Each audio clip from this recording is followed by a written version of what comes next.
지금은 아는 것이 힘이다. 시간입니다.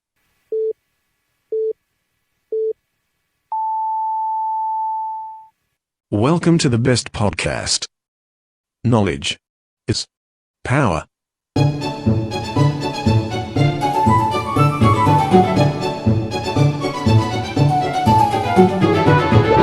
아임 시즌 8 매주 수요일 대전 충청 지역 현안에 대해 이야기해보는 시간입니다. 대전의 높은 분들이 이 웬수 같은 방송이라는 소리를 듣기 위해 제작하는 프로그램 웬스데이 대전에 오신 걸 환영합니다.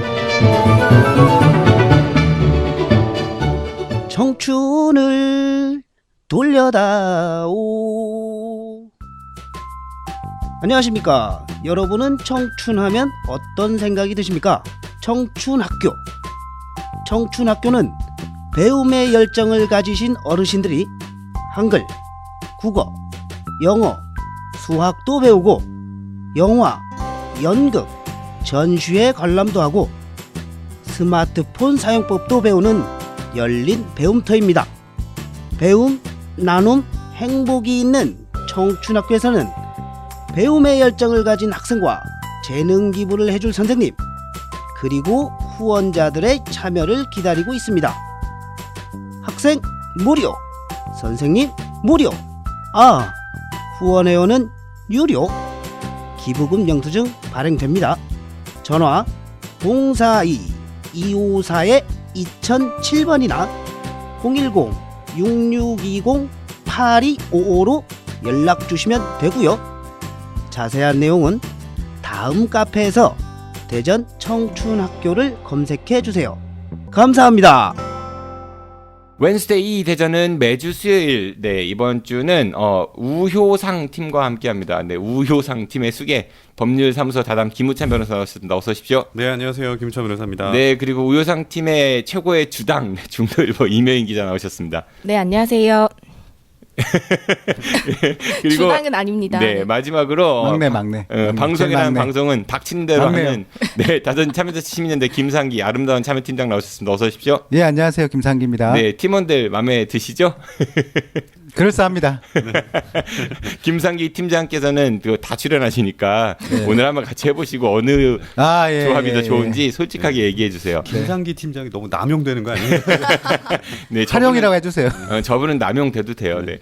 우리 김우찬 변호사님은 지금 법률사무소를 운영하시고 계시죠? 네네. 뭐 자랑 좀 해주세요. 얼마 전에 국민참여재판도 뭐 이기셨다고.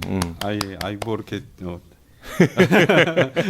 자랑을 잘 못해가지고 어쨌든 좋은 결과가 올해 좀 뭐 여러 가지로 좀 억울하다고 하긴 그렇지만 나름대로 법적으로 좀 항변할 만한 충분한 분들을 연속 한 지금 3번 정도 무죄 판결을 받아내서 이제 국선이기 때문에 경제적인 도움은 안 됩니다. 네. 혹시라도 억울하신 분 있으시면은 법률사무소 다담에 김우찬 변호사의 문을 두드리십시오. 네, 예. 유죄도 무죄로 만들어준답니다. 그럼 반대로 얘기했으니까 우리 이명 기자께서도 중도일보 회사 자랑 좀 해보세요. 네. 네, 저희는 지역의 정론지로서 내일이 진짜 그렇게 생각하세요? 그럼요. 정론지를 지향하고 있고요. 지향하고 있죠. 지향합니다. 네. 그리고 오늘 날짜 얘기도 되나요? 네, 그럼요. 오늘 저희 녹음일 기준으로 해서 바로 내일이죠. 원래는 오늘입니다. 9월 1일이 저희 마침 창간 기념일입니다. 네. 내일 9월 2일자에 창간호가 나갑니다. 여론조사. 네. 무슨 있습니다. 여론조사요? 내년 총선. 내년 총선. 네, 알겠습니다. 정론지를 지향하는 중도일보에서 열심히 언론인 생활하고 있는 이명인 주당이셨고요. 우리 김상기 팀장께서 또 참여연대 자랑 좀 해보시죠. 예, 대전 참여자치 시민연대는 회원 임원뿐만이 아니고 시민들이 원하는 회원? 회원 다큐멘터리 회원 얘기하는 건 아니죠. 뿐만 아니고 시민들이 원하는 권력감시 운동을 할 수 있게끔 저희가 제도화해 놨습니다. 그래서 시민분들도 원하는 권력감시 운동을 제안하시고 그걸 직접적으로 활동하실 수가 있는 단체입니다. 어떻게 제안하면 돼요? 전화하면 돼요? 사업이고요. 예, 매월 15일까지 제안을 받습니다. 그래서 선정이 되면은 저희가 지원만 하고 직접적으로 시민들께서 그 활동을 하실 수가 있습니다. 그런데 시민사회단체 안에서의 참여자치 시민연대 위상은 높은 것 같은데 네. 일반 시민들은 잘 대전에도 그런 게 있나 모르는 분들이 많은 것 물론 같아요. 홍보나 저희가 알림이 필요한데요. 그런 시민활동과 사업을 통해서 시민들과 함께하려고 지금 노력을 하고 있습니다. 노력 중이라는 이야기로 네. 듣겠습니다. 네, 그러면은 여기까지 듣도록 하고 이번 주 여러분들이 가지고 오신 그 대전의 현안에 대해서 이야기를 좀 해보도록 할 텐데요. 우리 김우찬 변호사께서는 대전의 현안보다는 올해 이제 좀 바뀌게 된 법률들 우리 시민들이 좀 알아야 될 혹은 알 필요가 있는 그런 법률들을 좀 몇 가지 소개해 주신다고 했어요. 네.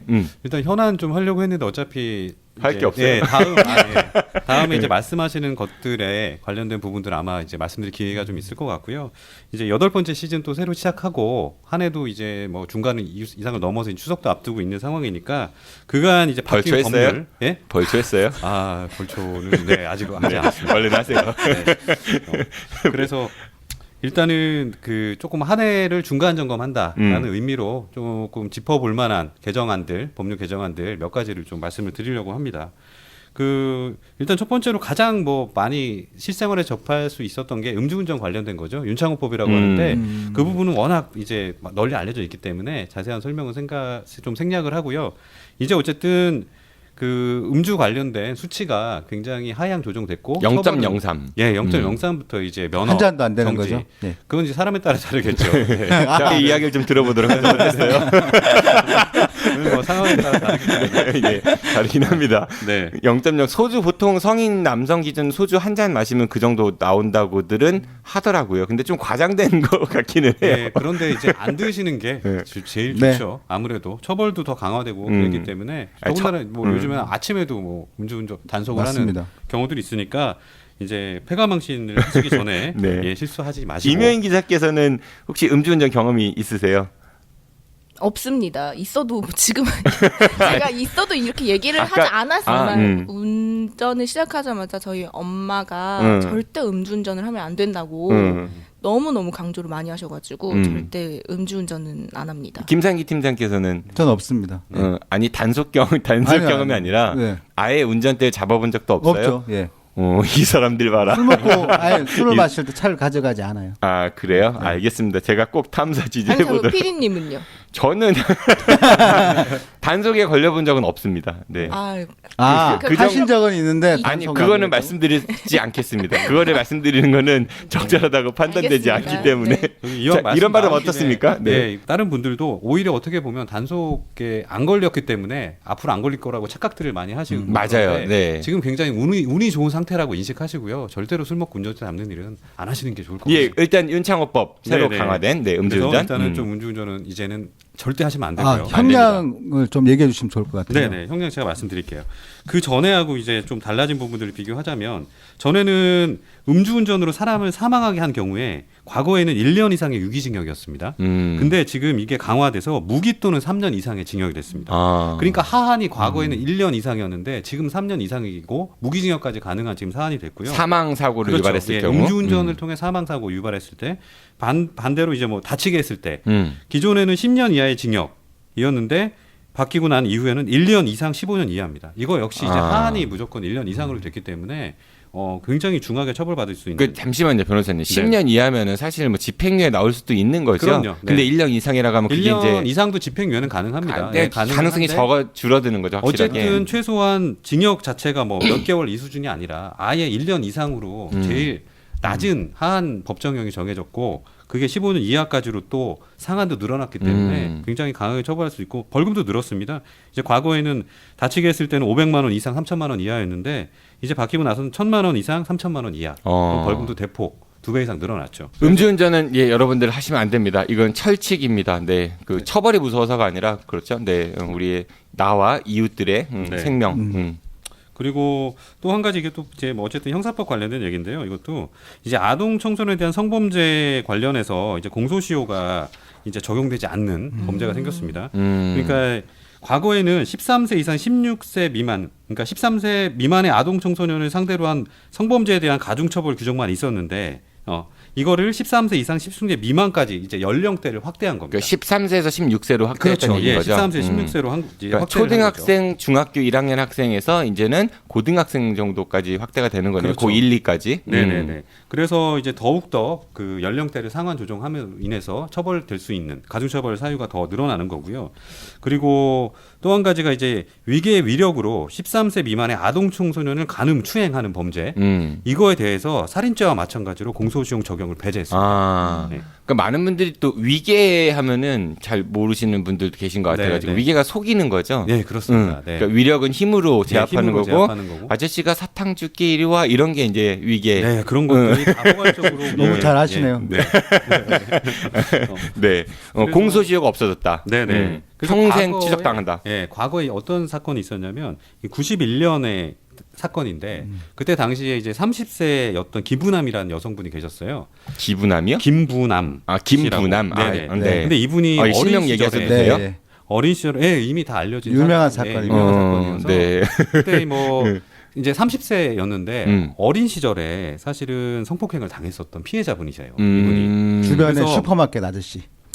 그래서 30세가 넘은 그 상황에서 너무 오래된 일이죠. 사실은 그 가해 남성에 대해서 고소를 하려고 했는데 그 당시에 이게 친고죄라고 해서 직접 고소를 해야 되는데 네. 그 기간도 지났고요. 고소 기간도 지났고 당연히 공소시효도 만료가 된 상황이어서 가해자가 엄연히 옆에서 존재하고 있는데도 불구하고 처벌을 못하는 안타까운 뭐 그런 상황이 발생을 했습니다. 그래서 이 피해자셨던 분이 직접 찾아가서 식칼로 가해자를 살해한 사건이 있었습니다. 그러니까 워낙 분을 참지 못하고 그 당시에 트라우마나 뭐 저희가 어떻게 그거 뭐 다 이해를 하겠습니까? 그래서 그렇죠. 예. 그래서 이런 안타까운 상황이 지금은 벌어지기가 이제 어려워지게 된 거죠. 네. 공소시효가 이제는 없어졌다. 아동 네. 청소년에 대한 그 성범죄는. 네. 자, 그리고 이제 조금 분야를 달리해서 근로 쪽을 저희가 좀 살펴봐야 되는데요. 올해 7월 16일 날 시행된 직장 내 괴롭힘 방지법이 있습니다. 그러니까 저희가 직장 생활을 하게 되면 특히 여성분들 같은 경우가 직장 내에서 굉장히 많은 이제 부당한 뭐 대우들이라든가 남녀 차별도 있고요. 또 그 여성분들 안에서도 또 네네 그런 것 태움 문화 뭐 이런 거 간호사분들도 한번 왜 웃어요? 했었죠. 그리고 한번 태워줄까요? 아니요. 김상기 한번 태워야겠어. 남성분들 같은 경우도 이제 직장 내에서 뭐 업무 관련된 거라든가 뭔가 어쨌든 따돌림이라고 하잖아요. 그 집단 따돌림이나 업무에서 아예 배제를 시킨다거나 무시하고. 그러니까 직간접적으로 굉장히 조금 뭐 부당한 대우들을 하는 경우가 굉장히 많았습니다. 그래서 이런 것들을 방지하고자 이제 생긴 법인데요. 이게 직장 내 괴롭힘 방지법이라고 하는 새로운 법이 새로 생긴 건 아닙니다. 그러니까 기존에 있던 근로기준법 내에 직장 내 괴롭히라는 개념을 법률로 이제 명시를 해놓고요. 네. 이거에 대해서 직장에서 그러니까 사용자가 이런 일들이 발생했을 때 조치를 해야 될 의무를 규정하고 취업 규칙 내에도 이런 부분에 대한 방지라든가 그 뭐 대응이라든가 그에 관련된 것들을 필수적으로 기재하도록 의무화를 한 겁니다. 그러니까 회사에서 벌어진 그런 일들은 회사에서 일단은 해결할 수 있는 방지책을 마련해야 된다. 뭐 이렇게 이해를 하면 되는 거죠. 그런데 사장이 괴롭히는 경우는 그 사장한테 이야기해야 되는 그런 또 오류가 발생하지 않나요? 그러니까 이게 어쨌든 약간은 지금 사실 다듬어야 될 것이 많습니다. 그러니까 명시적으로 처벌할 수 있는 부분들도 조금 부족하고요. 그러니까 현 상태로는 기존에 법률로 명시되지 않았던 거를 어쨌든 개념으로 명시를 시켜놓고 거기에 대한 의무를 부과함으로써 일단은 이 부분에 대한 시작 단계라고 보시면 될 것 같아요. 개념이 생겼다고 네, 볼 수 개념이 있는 거죠. 생겼고요. 네. 그러니까 첫삽을 떴다 이렇게 이해하면 될 것 같다는 생각이 드네요. 양진호 씨 같은 경우만 해도 이름이 저랑 같아가지고 상당히 좀 그랬었는데 무시무시했잖아요. 근데 그 사람이 대표이기 때문에 그 신고를 그 사람한테 해야 된다는 거는 상당히 좀 어불성설이지 않을까. 네, 굉장히 어렵죠. 그래서 이제 앞으로 뭐 물론 이제 그 뭐 노동계나 이런 데에서는 과거에도 이런 얘기들이 굉장히 오랫동안 거론이 돼 있었고 환영하는 입장이긴 하지만 한편으로는 미비한 부분들이 여전히 있기 때문에 앞으로의 보완이 더 필요한 지금 상황입니다. 혹시 청취자 여러분들께서 직장 내에서 이런 그 갑질로 인해 피해를 보셨거나 아니면 따돌림 뭐 이런 고충이 있으시면은 저희 아는 것입니다. 연락을 주십시오. 낱낱하게 그 잘 정리해가지고 꼭 그 공론화될 수 있도록 하는데 이름을 담당하도록 하겠습니다. 변호사님 준비 굉장히 많이 해오셨는데 오늘 오늘 요 정도만 얘기해 주시고 네네. 다음 시간에 이어서 계속 얘기해 주시면 좋을 것 같아요. 한 가지만 그러면 관련된 거라서 한 네. 가지만 더 그러시죠. 말씀드리고 하겠습니다. 이거는 이제 이것도 7월 17일 날 시행된 건데요. 채용 절차법입니다. 채용 절차법. 예, 채용 절차의 공정화에 관한 법률이라고 하는데요. 그러니까 저희가 흔히 얘기할 때 뭐 이제 아버지 뭐 하시노, 뭐 이런 법이라고도 너가 아버지 뭐 하시노. 예, 흑수저 금지 차별 금지법 뭐 이렇게 불리고 있는데요. 기존에 이제 30인 이상의 사업체를 대상으로 해서 그 해당 기업이 직무수행과 무관한 개인 정보들을 함부로 묻거나 뭐 예를 들면 그 면접 같은 거 볼 때 묻거나 뭐 내용을 기재하도록 하지 못하도록. 그러니까 이게 뭐 학교 출신 학교라든지 아니면 뭐 키, 몸무게 뭐 그런 것들에 대해서 물어보면 안 된다. 우리 흔히 이렇게들 알려져 있는 것 같은데, 근데 너무 좀 주관적인 것 같은 게 통상. 그러니까 아마 그게 옳은 건 아니지만은 많은 분들이 그래도 소위 말하는 성적이 좋은 대학을 나온 사람들이 일을 더 빠릿빠릿하게 잘한다라는 거를 아마 묵시적으로 다들 머릿속에 가지고 있을 것 같거든요. 그렇죠. 네. 그리고 그게 직무 수행과 상관이 있다라고 주장할 수도 있는 거잖아요. 그게 그래서 문제입니다. 그래서 그 말씀을 드리려고 했는데 이게 단서가 무조건 물어보지 마라. 영모, 키, 뭐 학력, 뭐 결혼 여부 이런 걸 무조건 물어보지 말라라고 규정되어 있는 게 아니라 직무수행과 무관한이라는 수식어가 붙어 있어요.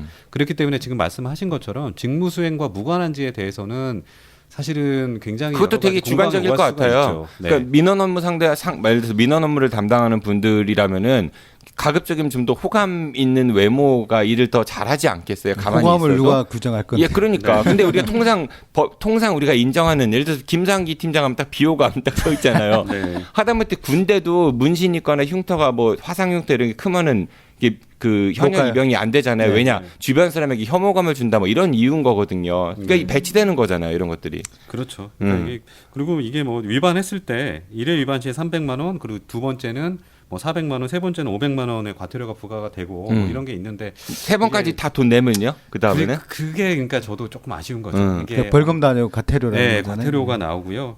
네, 그렇기 때문에 이것만 가지고는 기존에 저희가 이제 계속 지속적으로도 문제를 삼아왔던 것들이 한 번에 해결되기는 좀 어렵죠. 자, 우리 김우찬 변호사를 빨리 키워가지고 국회로 보냅시다. 네, 관련 법률 제정을 청와대 위해서. 아니었습니까? 청와대 아니었어요? 일단은 그런 위험한 말씀. 청와대인 줄 알았는데 국회였어요. 먹고 사는 것도 힘듭니다. 알겠습니다. 고생하셨고요. 네. 우리 임효인 기자님 들고 온 얘기 한번 좀 들어보도록 하죠.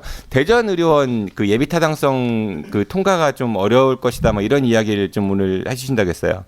네, 요 최근에 이제 보도가 많이 나오고 있는데요. 대전 의료원 건립에 있어서 정말 중요한 예비 타당성 조사 지금 단계를 밟고 있는데 지금 좀 KDI에서 결과가 안 좋게 내고 있다. 경제성 분석을 나쁘게 또 엄격하게 불공정하게 내고 있다고 해서 지역사회에서 좀 반발의 목소리가 나오고 있는 상황입니다. 우선 국책사업 같은 경우는 뭔가를 만들 때 그게 수익성을 100% 따지는 사업은 아니지만은 그래도 이게 적자가 너무 많이 예상되면은 이거는 하는 것보다는 안 하는 게 낫다라는 게 이제 예비 타당성 조사에서 밝히는 거잖아요. 근데 대전의료원은 이거를 만들어 놓으면은 적자가 너무나 많이 예상돼서 안 하는 게 낫다 쪽으로 결론이 가고 있다 뭐 이런 얘기인 거죠. 그렇죠.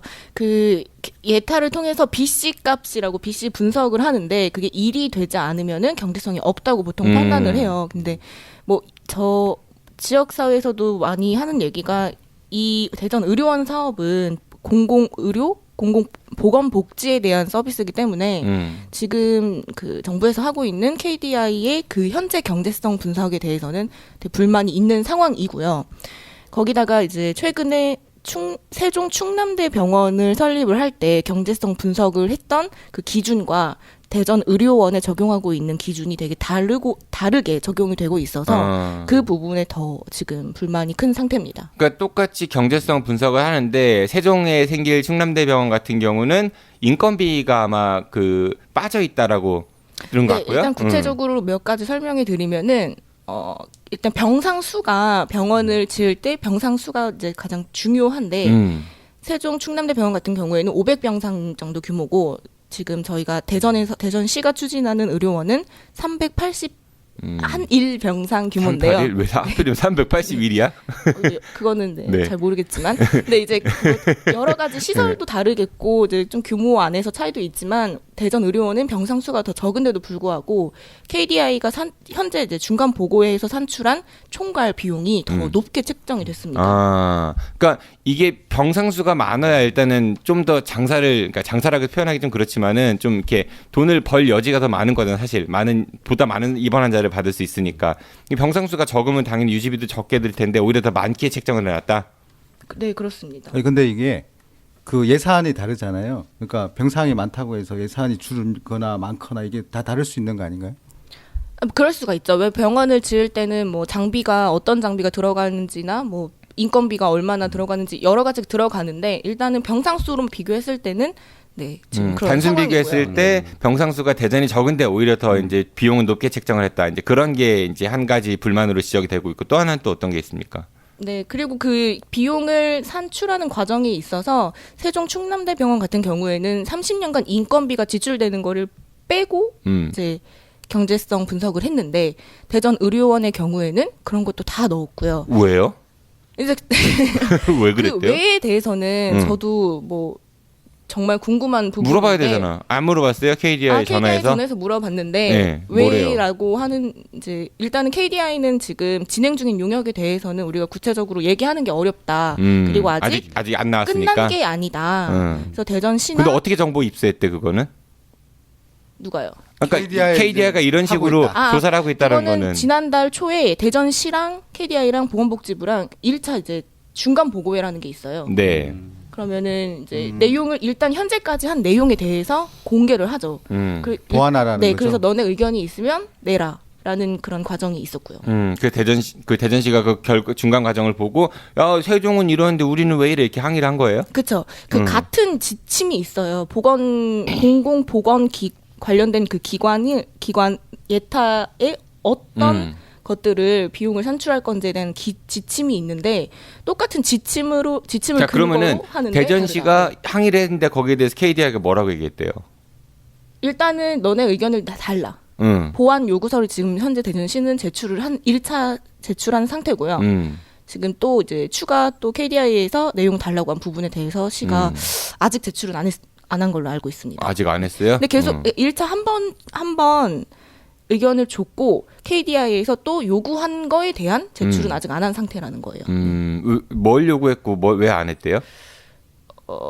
거기까지는 취재가 아직? 아니요, 아는데 얘기해 주세요. 조금 시에서는 좀 이렇게 오픈되는 걸 좀 꺼려하고 있는 그래서 우리가 이 방송을 하잖아요. 네. 오픈되는 것만 얘기할 것 같으면 이게 뭐하러 근데 이제 뭐 이런 거예요. 뭐 크게 뭐 대단하거나 민감한 건 여기서부터 아닌데. 변호사님이 실드를 쳐줘야 돼요. 이래서 이 팀이 좋은 거야. 그 민간 병원과 공공 의료 서비스, 그러니까 대전 의료원이나 국립대병원과 비교를 했을 때 의료 질이 얼마나 더 좋은지, 그 의료 단순히 비용으로 따지면 우리가 보건소 가는 게 민간 병원보다 싼 것처럼 공공 의료원이나 국립대병원이 훨씬 싸죠. 근데 과연 그게 병원 그 공공 의료 서비스의 수준, 질까지 담보할 수 있는지에 대한 이제 어떤 근거를 내라. 그러니까 너네들이 세종 충남대병원만큼의 그 의료 서비스를 제공할 자신이 있는지 그 근거를 내라. 그럼 우리가 충남대병원하고 아니요. 세종 충남대병원가가 아니고 민간. 아니 지금 우리가 아까 비교는 세종하고 했던 거잖아요. 그거보다 아니요. 못하다라는 걸 아니요. 비교한 것 그러니까 같은데. 그건 우리 예타 기준에 대한 거고 지금 KDI가 요구한 거는 민간 병원과 공공 의료 서비스, 그러니까 의료원이나 국립대병원이 민간보다 낫다라는 걸 또 달라고 한 상태예요. 제가 궁금한 거는 아까 세종 충남대병원하고 비교했을 때 서로 다른 기준인 것 같다. 그래서 이제 그거에 대해 항의를 하니까 그러면은 세종 충남대병원과 동급이, 그러니까 같은 급이라는 거를 제출하라는 건 이해가 가는데 거기서 또 갑자기 민간하고 그래서 이해가 안 가는데. 그래서 저도 그렇고 대전시도 그렇고 추가 또 요구한 그 자료에 대해서 이거를 뭐 달라고 하면 시도 주겠지만 줘야 되지만 굳이 또 이거를 달라고 요구를 한 거에 대해서 또 이게 수준의 질에 대한 거여가지고 객관적인 데이터가 나올 수 있을지도 지금 시는 좀 걱정을 하고 있더라고요. 그래서 그러니까 이번 주에 복지부랑 그런 대책 회의를 해가지고 네, 의견을 아마 이거는 전달을 할 오히려 겁니다. 다른 도시에 있는 그런 공공의료원에 적용된 기준을 대전시가 어떻게 충족할 것인가, 그리고 그 기준에 부합하게 예타를 선정해 달라라고 요구하는 게 그게 바람직한 방향이지 않을까 싶다는 생각이 드는데요. 그 대전시가 이번에 처음에 이제 중간 보고에서 나온 자료에 대해서 보완 요구서를 제출할 때 타 지역에 있는 뭐 마산의료원이라든가 전북대병원이라든가 전국에 있는 다른 공공의료 서비스 기관과 예타 적용 기준도 다 비교를 해서 이미 의견을 다 제출한 상태예요.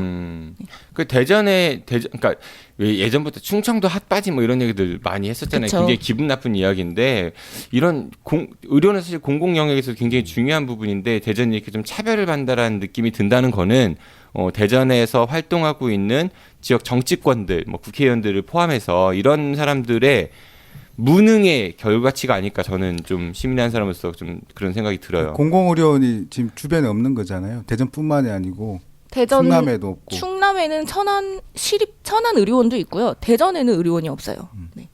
근데 뭐 공주도 의료원이 있고 뭐 진짜 전국에 의료원은 많이 있는 상태입니다. 네. 그러니까 대전 지역 그 정치인들 뭐 했노 뭐 이렇게 이야기를 안 할 수가 없을 것 같아요. 그 네. 지난 27일에 그 대전 시립병원 설립운동 본부라고 이제 예전부터 지역에 우리 대전 의료원을 설립해달라고 얘기를 하셨던 시민들이 모인 이제 단체죠.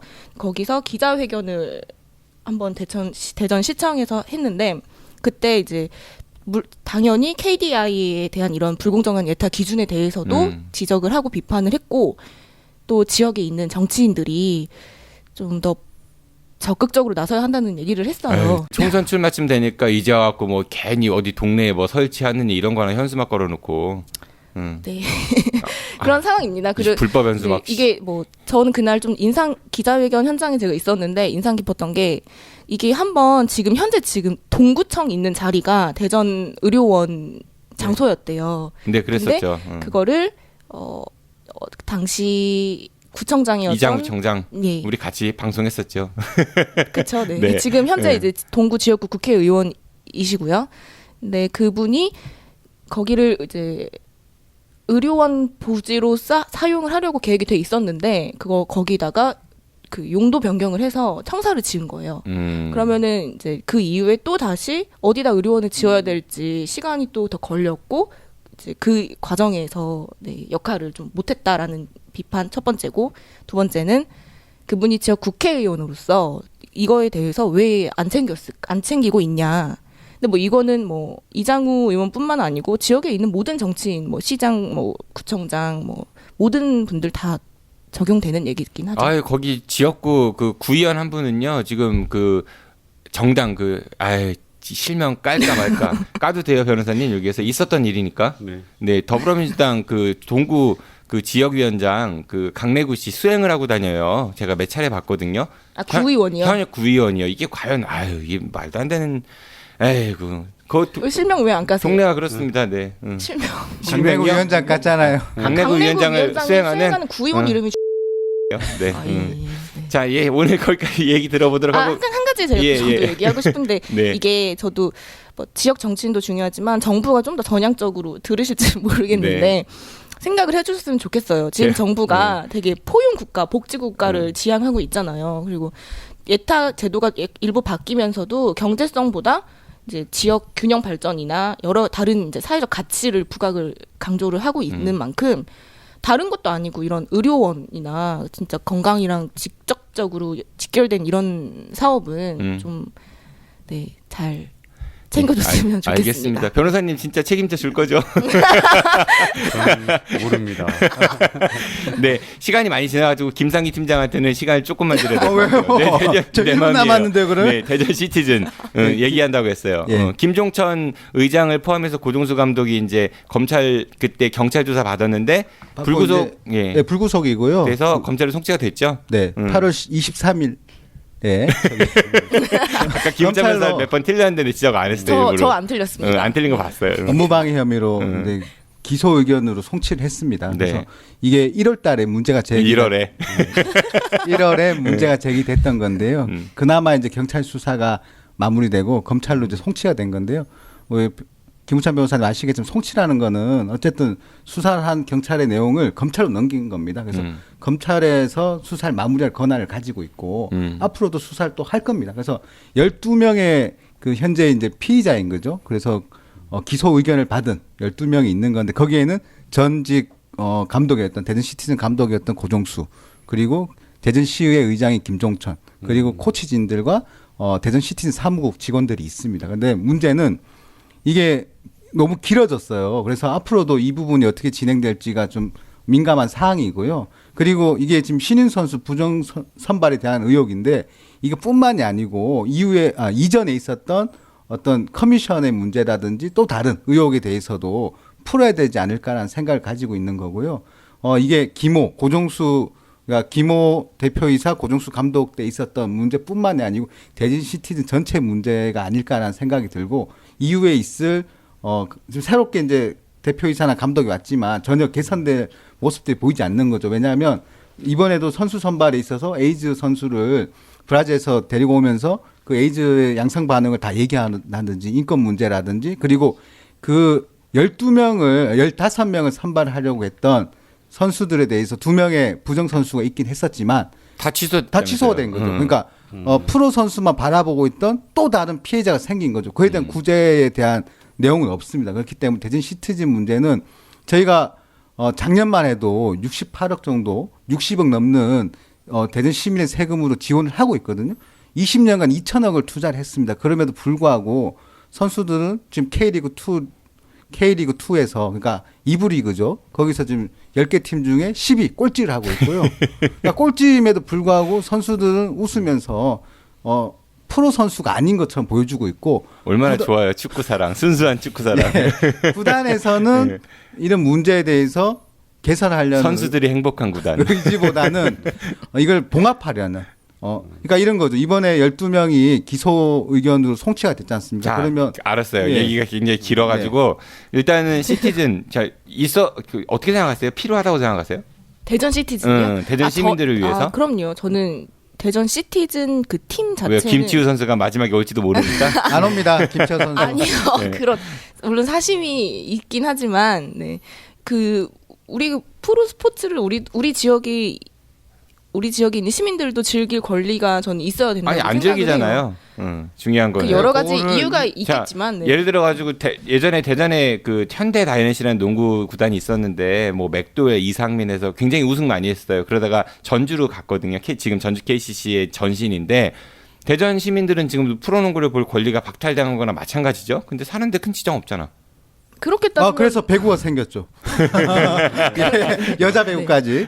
물론 그 프로 농구를 좋아하는 팬들은 되게 아쉽겠죠. 그리고 대전시도 그 연고팀을 뺏기지 근데 말았어야 거기 현대다이넥 같은 경우는 그 일반 사기업이 운영하는 팀이었고요. 이거는 대전 시민들의 세금이 들어가는 시민구단인 거잖아요. 그러니까 하는 형태들도 그렇고 언론사에서 광고 담당하는 분이 대표이사로 와서 경영을 홍보 스폰서를 많이 따온다 이런 건 난 진짜 발상이 이해가 안 가거든요. 그러니까 문제는 뭐냐면요. 아까 우리 시민들에게 그런 오락 즐길거리 이런 걸 줘야 된다고 말씀하셨는데 네. 지금 K2 리그 그러니까 K리그 2에서 네. 10개 팀이 있어요. 네. 그런데 거기서 관객 수도 제일 적습니다. 그러니까 이때까지 그러니까 2019년도에 온 전체 관람객 수가 2만 명이에요. 대전 시티즌.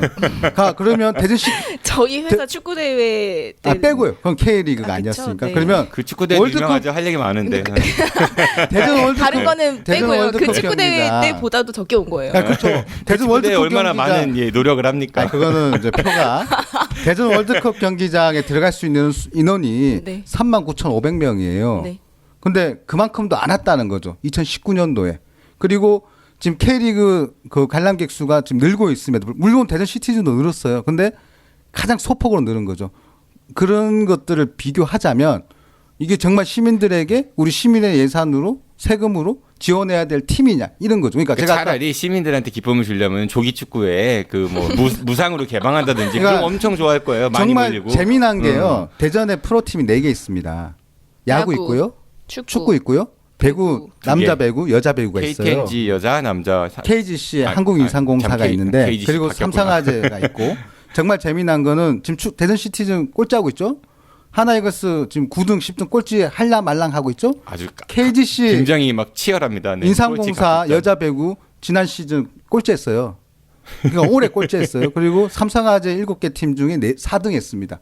그러니까 물론 다른 팀들은 사기업에서 운영하니까 그렇다 치더라도 시민의 세금으로 운영되는 대전 시티즌은 달라야 된다는 거죠. 그럼에도 불구하고 이 선수들은 지금 웃으면서 시민의 세금으로 웃으면서 진짜 자기 행복을 위해서 경기를 하고 있는 선수가 거죠. 행복한 구단이라니까. 아니 문제는 더 계속 있지만 중요한 거는 그런 예산이 투여되는 만큼 좀 의지와 열정을 보여달라는 거예요.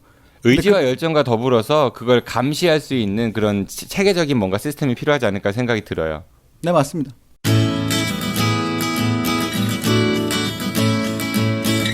안녕하세요. 대전 충남 민원연의 이기동 사무국장입니다. 아는 것이 더 힘이다. 청취자분들 대전 충남 민원연 후원 부탁드리겠습니다. 후원해 주실 분들은 042-472-0681로 연락 주시면 감사히 받겠습니다. 네, 이렇게 해가지고 아임 시즌 8, 네, 웬스데이 2 대전, 네, 2019년 9월 첫째 주 우리가 알아야 될 대전 지역의 현안에 대해서 이야기를 해봤습니다. 어떠셨는지요? 아무도 말이 없어요. 그럴싸합니다. 그랬어요? 속도감 있어서 좋지 않아요? 아니 근데 마음이 좀 무거운 게 이제 지역도 지역인데 요새 나라 안팎으로 워낙 뭐 좀 속상한 일들이 많이 있잖아요. 출마를 해요. 네. 아니, 바꿔보세요. 세상을 한번. 그래서 여러 가지로 뭐 지금 일본도 옆에서 자꾸 툭툭 건드리고 미국까지 또 그러고 있고 거기다 또 나라 안에서도 그렇고 안에서도 그렇고 여러 가지 뭐 대전 시티즌도 대전 그렇고 시티즌도 그렇고 하나이글스도 그렇고 KDI도 그렇고 깝깝합니다. 그래요. 네.